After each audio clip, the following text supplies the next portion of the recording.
नमस्कार दोस्तों, बिहार में जमीन का सर्वे चल रहा है और इस सर्वे में बहुत सारे लोगों का जो है सो प्रश्न है कि सर हमारा जो जमीन संबंधित मुकदमा जो है सो कोर्ट में चल रहा है, हमारा पार्टीशन सूट चल रहा है, हमारा टाइटल सूट चल रहा है, तो हमारा जमीन का सर्वे कैसे होगा। तो देखिए, बहुत इंपॉर्टेंट बात हम आपको बता रहे हैं कि जो जमीन पर मुकदमा ऑलरेडी चल रहा है, कई लोग जो है सो उस जमीन पर अपना दावा कर रहे हैं, तो उनका मुकदमा कोर्ट में चल रहा है। तो अब तो यह सर्वे जो हो रहा है, इसमें तो हर व्यक्ति ना जो मुकदमा कोर्ट में लड़ रहे हैं, 2 व्यक्ति के बीच हो या 3 व्यक्ति के बीच हो या 4 व्यक्ति के बीच हो या जितना ही व्यक्ति मुकदमा में पार्टी होंगे, जो मुदाले होंगे, जो मुद्दई होंगे, वो सब व्यक्ति जो कोर्ट में केस लड़ रहे होंगे, जो जमीन पर अपना दावा कर रहे होंगे, उस संबंध में जो केस लड़ रहे होंगे, वो तो सब व्यक्ति जो है सो ऑटोमेटिक जो है सो सर्वे में अपना अपना दावा करेंगे, प्रपत्र 2 वंशावली भर कर देंगे ना जी। सर्वे में तो ऑटोमेटिक है जो वो देंगे। तो आप जो है सर्वे किसके नाम पर होगा, क्योंकि भाई कोर्ट में मुकदमा ऑलरेडी चल रहा है, डिग्री भी किसी के पक्ष में नहीं है, अपना जो है सो दावा कर रहा है, 2 व्यक्ति हो या 4 व्यक्ति हो। अब इस कंडीशन में अब वो जमीन का सर्वे होगा कि नहीं होगा। तो देखिए, कोर्ट में भले केस चले या डिस्ट्रिक्ट कोर्ट हो, चाहे हाई कोर्ट हो या सुप्रीम कोर्ट हो, लेकिन जमीन का सर्वे होगा, जमीन का सर्वे नहीं रुकेगा। अब पूछिएगा कि जमीन का सर्वे किसके नाम पर होगा, ये भी एक जो है सो प्रश्न आप लोग के जो है सो मन में आ रहा होगा कि जमीन का सर्वे किसके नाम पर होगा। तो जमीन का सर्वे जो है सो उसी के नाम पर होगा जिसके अंदर में पोजीशन होगा, जिसका जो है सो सही कागजात होगा। ये अभी जो वर्तमान में जो सर्वे चल रहा है, यह सर्वे में जो डिस्प्यूट लैंड है उसका सर्वे वर्तमान में उसी के नाम पर होगा जिसके अंदर में कब्जा दखल होगा, जिसका लगान रसीद कट रहा होगा, जिसका जो है सभी कागजात सही होगा, उसी के नाम पर सर्वे होगा। अब कहीं कहीं ये देखा गया है कि जो प्रॉपर्टी पर मुकदमा चल रहा है वह जो है सो डिस्प्यूट लैंड है, उस पर किसी भी पक्षकार का जो है सो उस पर कब्जा दखल नहीं है। ऐसा भी आपको बहुत जगह पोजीशन देखने को मिलेगा। जब कोर्ट में केस चल रहा होता है तो वह जमीन जो है सो परती पड़ा हुआ रहता है, उस पर कोई भी पक्षकार जो है सो अपना दखल कब्जा में नहीं रखता है, वह भूमि को जोत-आबाद कोई नहीं करता है, परती रहता है, उस पर जोत-आबाद नहीं होता है। तो उस कंडीशन में आप किसके नाम पर सर्वे होगा, ये भी तो आप लोग के मन में प्रश्न आ रहा होगा। तो इस कंडीशन में जो है सो उसका सर्वे जो है अगर जो आदमी पहले से अपना कब्जा दखल में रखे हुए था, जोत-आबाद कर रहा था, हो सकता है अगला व्यक्ति जो दावा किया हो वो दबंग हो, बलपूर्वक उसका जो है सो कब्जा दखल जो है सो हटा दिया होगा, उसको जो है सो परती रख दिया होगा। ऐसा ही बहुत जगह होता है कि जहां पर जो है सो अगला पक्ष जो दावा करते हैं, अगला और एक पक्ष कमजोर होते हैं, तो उस कंडीशन में जो प्रॉपर्टी होता है वह जो है सो परती रह जाता है, उस पर जो है सो दखलकार जो है सो कोई भी पक्ष जो है सो नहीं होता है। तो उस कंडीशन में भी किसके नाम पर सर्वे होगा, तो उसी के नाम पर होगा जिसका कब्जा पहले रहा होगा। जमीन पर विवाद होने से पहले जिसका कब्जा रहा होगा उसी के नाम पर जमीन का सर्वे होगा। उसके बाद सर्वे होगा उसी के नाम पर, ये भी जो है सो फाइनल खतियान भी उसी के नाम पर जो है सो बन सकता है, लेकिन प्रपत्र 2 के अभियुक्ति कॉलम बना हुआ है। प्रपत्र 2 में, प्रपत्र 2 जब आप भरे होंगे, जब अपना जमीन का दावा अधिकार जिस फॉर्म भर के किए होंगे, उसमें जो है सो कॉलम बना हुआ होगा, अभियुक्ति कॉलम।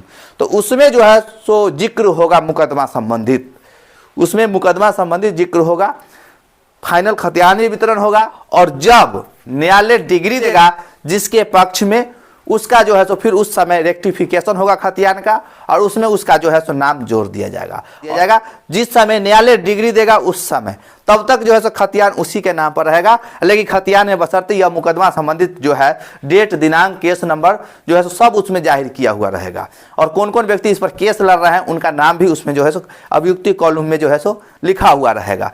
इसलिए अगर आपका मुकदमा कोर्ट में चल रहा है और आप सोच रहे हैं कि यह जमीन का सर्वे उसके नाम पर जो है सो हो जाएगा, तो उसी का हो जाएगा, या विपक्षी पार्टी सोच रहा होगा कि अगला व्यक्ति सर्वे करा लेगा तो उसके नाम पर चल जाएगा, हमारा फिर नहीं होगा, तो ऐसा नहीं है दोस्तों।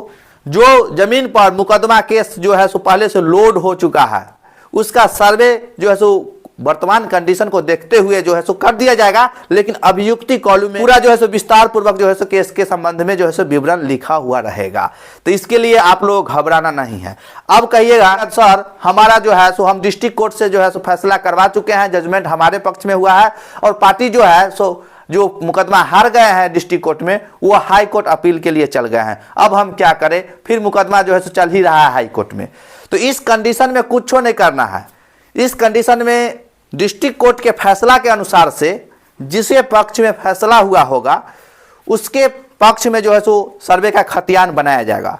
और वही बात जो हम पीछे बोले हैं, ये अभियुक्ति कॉलम में जो है सो इस बात का जिक्र किया जाएगा कि अगर हाई कोर्ट में मुकदमा है तो हाई कोर्ट के मुकदमा संबंधित अभियुक्ति कॉलम में जो है जिक्र कर दिया जाएगा। और उसमें जो है सो अब जब हाई कोर्ट का जजमेंट आएगा उसके अनुसार से जो है सो जो उस समय दावेदार होंगे जजमेंट के अनुसार से, तो उनका जो है सो फिर से रेक्टिफिकेशन खतियान करके उनके नाम पर खतियान बन जाएगा। इसलिए घबराइए नहीं, मुकदमा चलता है तो चलने दीजिए, कोई दिक्कत नहीं है। वर्तमान कंडीशन के अनुसार से देखते हुए जो है सो सर्वे होगा।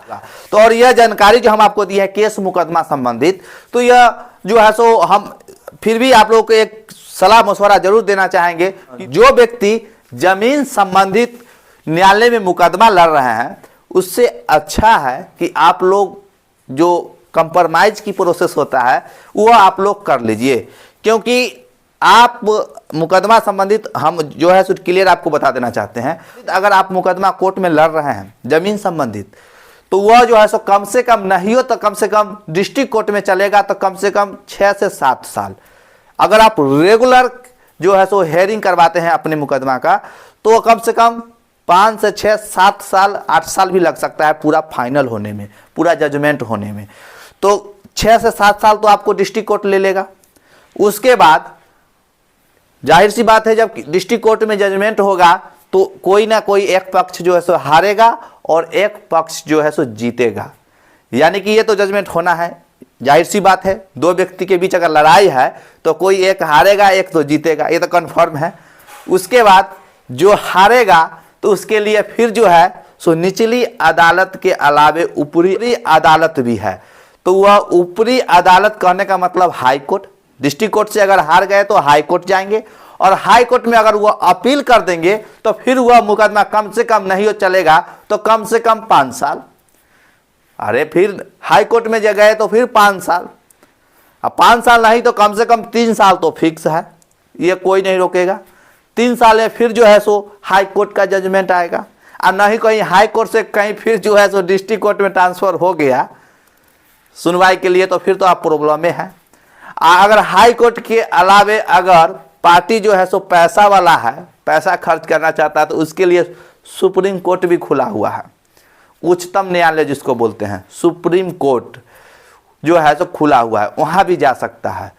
तो ये मामला जो है सो भूमि संबंधित बहुत जटिल होता है।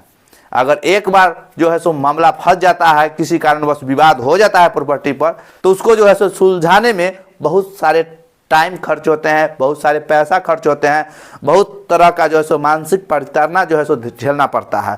तो इसलिए दोस्तों तो हम यही कहेंगे कि अगर जो उचित है जो सही है उसी पर आप लोग रहिए, बेवजह की लड़ाई झगड़ा नहीं कीजिए।